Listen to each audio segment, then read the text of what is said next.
Bom dia, galera. Salve, salve. Professor Tiago Nogueira, Geografia.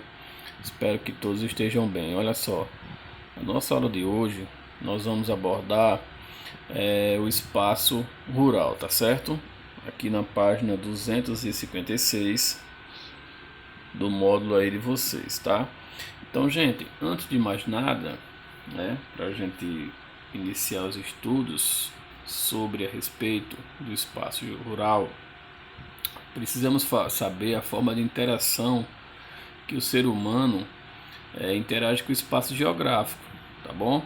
Então, olha só, nós temos aí dois tipos de espaço, o rural e o urbano. Então, quem interage, o principal agente, né, que interage com o espaço geográfico, somos nós, seres humanos. Então, eles se transformam de acordo com as suas necessidades. Então nós temos aí dois espaços, né? O espaço rural e o espaço urbano. Só que hoje nós vamos abordar o espaço rural, tá certo, galera? Quando falamos de espaço rural, lembramos, né, logo que é um espaço bastante importante. Por quê? É porque de onde vem o nosso alimento, né? Nossos alimentos, a carne, a macaxeira, a beterraba, a cenoura, entre outros tão importantes para a vida da gente, tá bom, gente? Então, olha só, primeiro, antes de mais nada, para a gente conhecer a história, né, aqui do espaço rural, nós vamos aqui, ó, aqui eu coloquei para vocês, deixa eu clicar, acompanha aí o cursor do mouse, tá bom? Para ficar claro, né? Não sei se vocês lembram, né? Eu particularmente eu lia muito esse quadrinho aqui do Turma da Mônica, né? Esse aqui é o personagem do meio rural, né? Do espaço rural bastante conhecido, né? Dos gibizinhos da Turma da Mônica, que é o Chico Bento. Tá bom, gente? Não sei se vocês tiveram a oportunidade de ler, né? Se tiverem, dá uma pesquisada que era muito bom, né? Esses gibis, não sei se ainda tem. Então, olha só, gente, para a gente poder entender a questão do espaço rural, tá certo? Principalmente no nosso país, vamos aqui, ó, para esse mapazinho, tá bom? Isso aqui foi muito antes, né? Precisamos saber como surgiu o espaço rural. Então, gente, esse mapinha aqui, não sei se vocês lembram, ele representa, né, o Tratado de Tordesilhas, tá? Tratado de Tordesilhas, né? Foi dividido aqui nessa linha imaginária. Essa parte todinha aqui do litoral do Brasil ficou com o país de Portugal. E essa outra parte aqui ficou com a Espanha, tá certo? Então aqui explorava os portugueses e aqui os espanhóis. Então, professor, mas o que é que tem a ver com o espaço rural? Veja só, gente. Aqui, né, nessas capitanias hereditárias, o que aconteceu? O rei de Portugal doou esses lotes, né, para pessoas nobres. Tá entendendo? Ó, observe que cada lotezinho desse, Pernambuco, Bahia, Ilhéus, foi doado para pessoas nobres da coroa portuguesa, tá bom? Então, olha só, por que o nome capitanias hereditárias, né? Porque aqui, ó, foram doados esses lotes, tá certo? Para essas pessoas nobres e eles não podiam vender nem fazer negócio nenhum, tá bom, gente?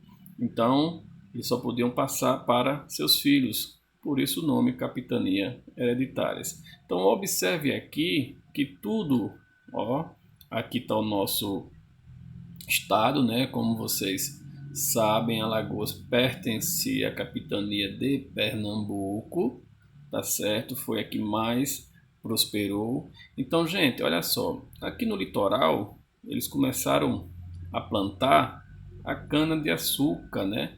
É por isso que até hoje é uma plantação que se destaca no estado das Alagoas, tá bom, gente? Então aqui, ó, a plantação de cana de açúcar. Então o que é que acontecia? Tudo que era produzido, né? Tudo que era produzido era destinado à coroa portuguesa, né?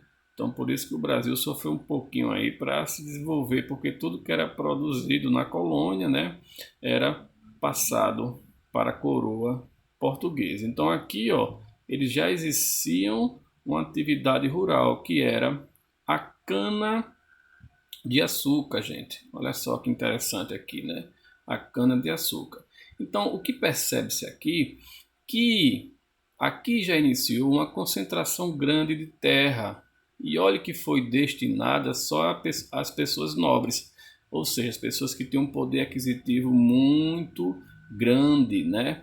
Então, sempre, né, na pirâmide, começando de cima, né?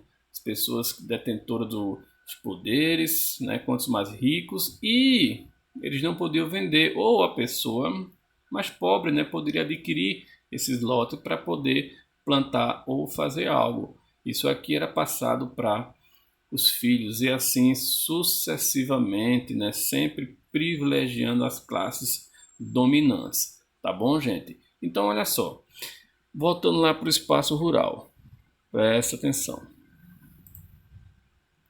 Voltando aqui. Então, no espaço rural, tem algumas palavrinhas, tá certo? Que precisamos compreender, tá bom? Então, você tem o latifúndio, né? O latifúndio, gente, é uma grande propriedade.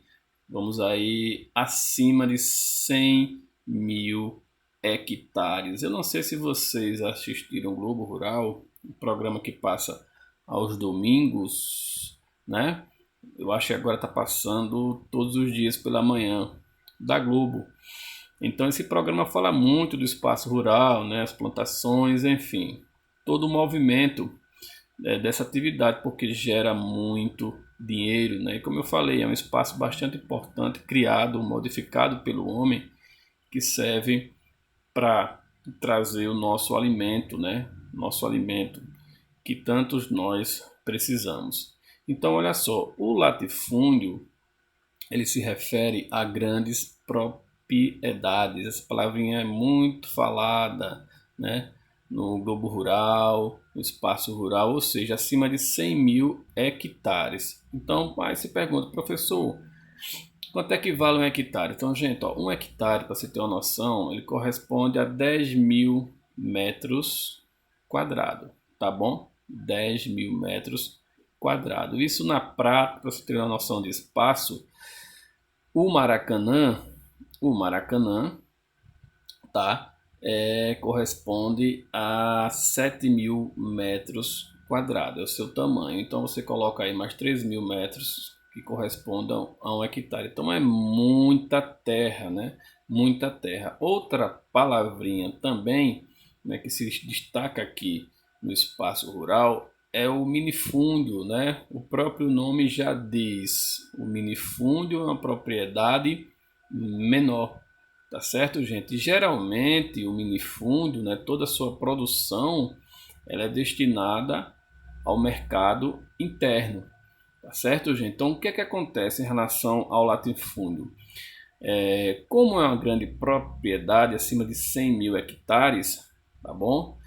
Há uma grande concentração de terra, ou seja, existe muita terra improdutiva, né? O cara tem lá, né, adquiriu aquela terra que não se sabe como, se o cara invadiu, se o cara, né, tomou a força e tá lá improdutiva, nem produz, nem dá para quem quer produzir. Então aí tem esse problema aí, né? Então não esqueça, latifúndio, grande propriedade de terra, minifúndio, uma menor propriedade de terra. Então eu vou mostrar aqui para vocês aqui no livro, tá certo? Na página 209, esse mapazinho aqui, ó, que vocês estão observando.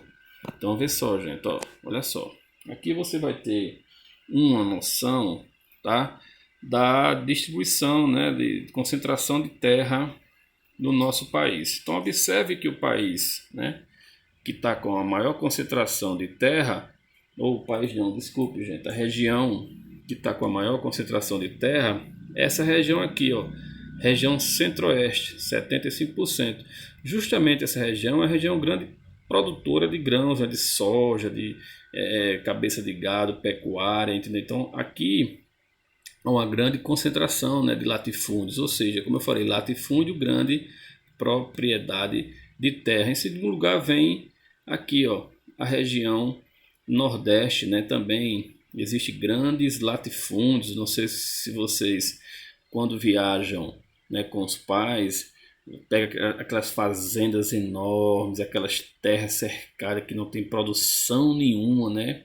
Então ali são gado, às vezes tem só uma cabeçazinha de gado, né? Ali no pasto, entendeu? Então são grandes latifúndios. Aqui na Amazônia é o menor. Mas por que é menor, né? Aqui devido à floresta, que tem áreas de preservação ambiental, né? E você não pode usar muito a terra para o plantio, né? Para grandes latifúndios, tá certo? Alguns usam clandestinamente, tá bom, gente? Então, ó, espero que tenha ficado super tranquilo para vocês, certo? Eu queria aqui, gostaria que na página 211 vocês fizessem essa atividadezinha aqui do módulo, super simples, tá bom? 4 questões. Esse texto aqui vai ajudar vocês a desenvolver essas questões, tá bom, gente? Um forte abraço e até a próxima.